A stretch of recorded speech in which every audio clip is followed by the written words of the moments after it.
Hi guys, so today's video is on this look, which is summer themed, very colorful, but mainly about sweat-proof makeup that's gonna last you all day. I did redecorate my background. Coda's not part of the decorations, but she actually matches over there. I feel like I have started to realize what my style is, and it's more like boho earthy vibes, so I wanted my room to reflect that. I wanted it to feel more like me, like it was my room instead of just this beauty guru room studio thing that I just didn't feel inspired by when I came to sit in here. So now I'm really excited to come in here and do my makeup. I feel like it looks awesome. It is coming together, and I can definitely do a video letting you guys know where I got everything from, like a huge haul. Just let me know if you'd be interested in that. I'll be asking you a little question. You don't have to answer it, but if you want to play along, then cool. I'm going to put my 3 favorite ice cream flavors down in the comments below if you want to see what they are. And yeah, I really hope, well, I thought somebody was outside. I really hope you guys like this video. I seriously swear by it, and I 100% recommend all the products that I am using in this video. Thumbs up if you do end up liking it. Don't forget to subscribe, and yeah, let's go ahead and get into the tutorial. Alright guys, so I'm starting with the eyes first, using the LA Girl Pro Primer to make sure that my eyeshadows stay on throughout the day. I'm just blending this in with my fingertip. This is my go-to one. It is my favorite. The one that I find helps my eyeshadows stick the most onto my lids. And we're going to be using the Urban Decay Born to Run palette, going in first with Still Shot, which is a matte corally pink shade, and I'm working this in layers because it is definitely on the lighter side, but if you build it up then it starts to get more intense and more vibrant. So I did about 3 layers of this, and the reason why is because I want the orange that I'm going to be using after this to have something to blend up into, so it all just kind of fades nicely. I usually put the majority of the product in the center of my crease, and then I work it inwards and outwards. Next, I'm picking up Baja from the Born to Run Urban Decay palette with a smaller tapered blending brush. You guys saw the first blending brush I used was a lot fluffier and a lot bigger. This one's smaller, so I can get more of a concentrated look with this eyeshadow. I want it to be in a specific spot, and you can see here I'm putting it in the outer corner of my eye, making sure to wing it out and upwards towards the end of my eyebrow, and then bringing it right back into the crease. And I'm not bringing this up too high because I don't want to completely get rid of the pink corally shade that we had first applied. I just want this to blend up into it. So I'm also applying this orange shade into that inner corner there, basically all over the lid and then up into the crease. And once you feel like you've packed on a decent amount, then you can lightly blend it up into the first eyeshadow. Now that that's all blended, it is time to do the highlight. I used Breakaway in about 2 to 3 layers. I applied this to the brow bone area going about midway in, and then I picked up the very first brush that we had used, no additional product on it, just kind of whatever was left, and I buffed it into the rest of the eyeshadows. Then with my fingertip, I picked up a decent amount of the shade Blaze, which is a light gold shimmery satin finish, and I blended it in with the warmth of my finger onto the lid. So you want to try not to get this up into the crease, just focus it mainly on the center of the lid and then work your way inwards and outwards only on the lid, if that makes sense. And then I packed on just a tiny bit more right in the center of the lid. I felt like when I did this I lost some of that orange pigmentation, so I just went back in and applied a little bit more of that, and then lastly just made sure everything was nice and blended through. And that is it for the eye look. I used Melissa Michelle lashes. I've had these for so long and I completely forgot where I put them, but I found them today.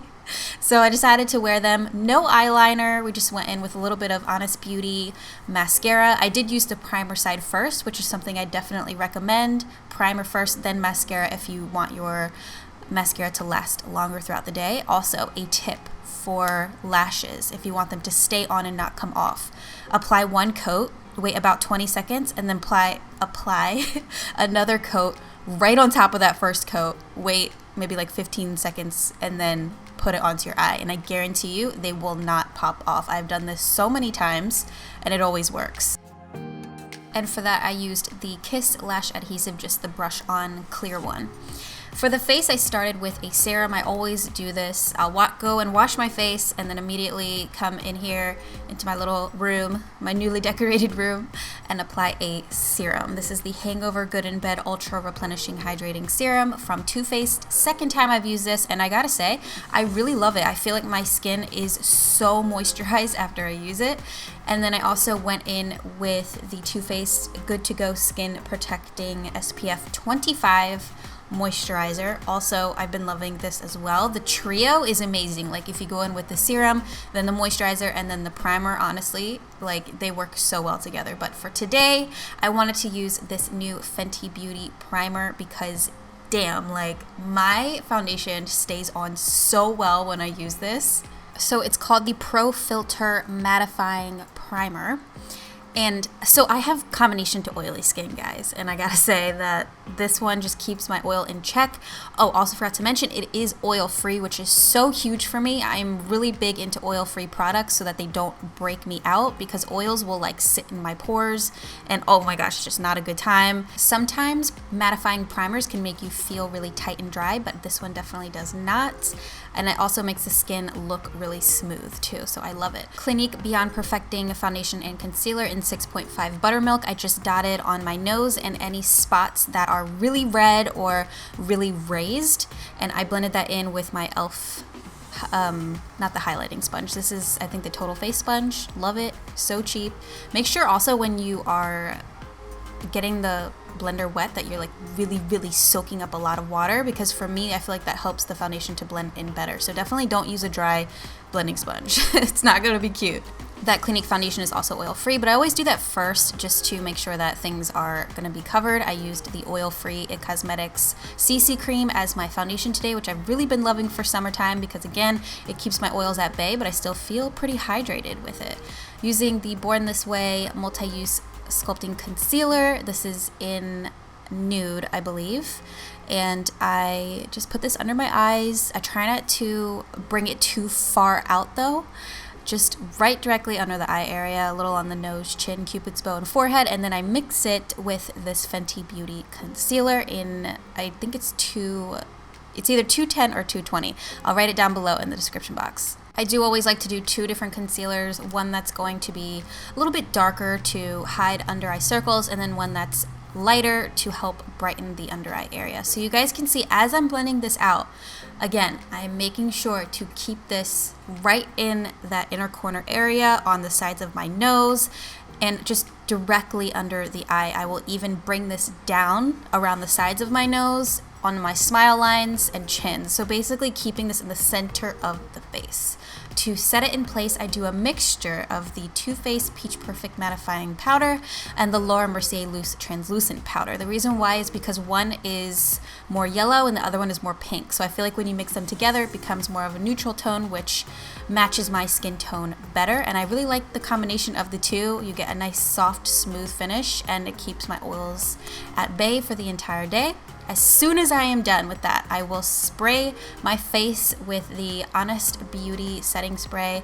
I like a lot because I find that the powders do dry me out, and I need my, I can't speak. I need the hydration back into my face. So I spray a ton of setting spray onto my face, and then I fan myself off and go in with my other powder products.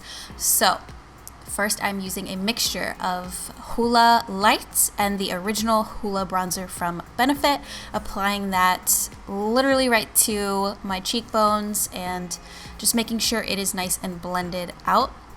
I find that after I sprayed so much setting spray on my face, it's just gives me that really nice flawless look, and my bronzer blends out so beautifully. Like, it helps the foundation really to sink into the skin and to help it last longer, so that's why I do it. I also applied a little bit of bronzer onto the sides of my nose, tip of the nose, jawline, and right on the temples, and then up onto the side of the forehead. So I just keep going, just keep blending till it looks nice and smooth. And then I like to go in with a slightly darker shade to contour. This is from the Kat Von D Shade and Light palette. I used this middle shade here. Please let me know if anybody has a dupe for this, because I cannot find one that is the same tone. I just love how it's more ashy and it doesn't look too warm. I just have not yet been able to find a dupe, so I keep using this over and over again. I've been doing this routine for a long time, guys. I've switched some of the products out, but some of them have remained the same. So that is one of them. So then I like to bake. This is an important step for me because I find that the sides of my nose are just a lot darker than I want them to be, even if I conceal them. So I like to put some powder on the side of my nose so that it's brighter, and also because my nose is really oily and I don't want it to be an oil slick throughout the day, so that helps to control the oil. I also like to brighten up and sharpen that contour line. A little bit of blush. I just mixed together all of the ones from this palette, which I do not think is available anymore, but it is just a bunch of different Benefit blushes, but I found it was a little too pink toned, so I went in with My Tai from OFRA Cosmetics right over top. And that's another thing I like to do, is blend my blushes. I feel that you get like a really cool effect when you do that instead of just using one. It's kind of like when you do your eyeshadows, you don't want to just use one, you want to blend things together so it looks really cool. Alright, for the lower lash line, and by the way, I'm still baking. I bake for a good few minutes, maybe like 3 to 5 minutes. I used the shade, was it called? Oh, I can't remember anymore. The first shade that we used, the corally pink, ran that from the inner corner to the outer corner, and I also kind of blended it down a little bit too. And then I picked up Baja, our orange shade, a little bit too much of it, but that's okay because we can just go back and forth between the eyes until it's all blended out. I literally put this right over top of the first shade, but I made sure to keep it closer to the middle to outer corner of the lower lash line. Also be sure to blend that up into the upper eyeshadows so that everything blends in together nicely, everything all connects. And then I used the shade Blaze, applied that with my fingertip to the inner to mid part of the lower lash line, and I think that was it, yeah, for the lower lash. Then I wiped off my bake. And to do this, you want to use your bronzer brush. Don't pick up any other bronzer, just whatever's left on it, and buff the crap out of that bake to get it off. I find that when I just use a brush with nothing on it, it still has like a weird white cast. So I make sure to use my bronzer brush, and that gets rid of that problem. I use the Urban Decay Summer Solstice setting spray, which I really like because it smells good and just helps my makeup to stay on a lot longer. So yes, I do 2 different setting sprays, which sounds crazy, but I promise you guys, if you try this out, it definitely works and your makeup looks so freaking flawless. So now I can't stop doing this routine. This is literally what I do all the time. Anyway, for highlight, my favorite is still the Anastasia Sun Dipped Glow Kit. I mixed the lightest one and the pink one together. And to do a perfect highlighter, you want to first apply it where you want it, then wipe off your brush and buff it out. That is how you get it to look like it's sunken into the skin, like it's a lit from within type of highlight, instead of literal powder stuck to your face. You can see the glitters and the sparkles and it just looks not blended at all. So apply it where you want it, brush off the brush, or wipe off the brush, and then buff that baby out. I also applied some to the very tip of the bridge of my nose, the top of the bridge of my nose. A little bit in the inner corners of my eyes, and to finish off the eye look, I used Honest Beauty mascara on my lower lashes. For the lips, I kept it simple and just went with nude since the face and the eyes are both pretty colorful. I used a lip liner from CoverGirl. It's just like a basic nude shade. I'll link it down below. And then a this is a new formula lipstick from OFRA Cosmetics. I really love this formula because it's a lot more hydrating. It's the Flexi Stick Lip Cream in Stretch, and then over top I used Laura Mercier Lip Glaze in Sparkling. So that completes the makeup. We're all done with that. For my hair, I just kind of let it out and gave it a little bit of a zhuzh, a little bit of a massage on my head so that my hair looks a bit more voluminous. I just got new tape and extensions in, which I'm obsessed with. I love my clip-ins from Luxy hair, but I also like the way the tape-ins look because it's more natural. It looks like it's my actual hair since I don't have as many technically I don't have as much hair in as I would if I did my clip-ins. I also put some earrings in. These are from Icing, and that's it. Thank you guys so much for watching. I really do appreciate it. I hope that you liked this video and you were able to find some helpful tips here and there. If you try anything out, definitely let me know how it went in the comments, or you can tag me on my Instagram at Noelle Kayleigh. Don't forget to thumbs up, subscribe to my channel for more videos, and I'll see you guys in my next one.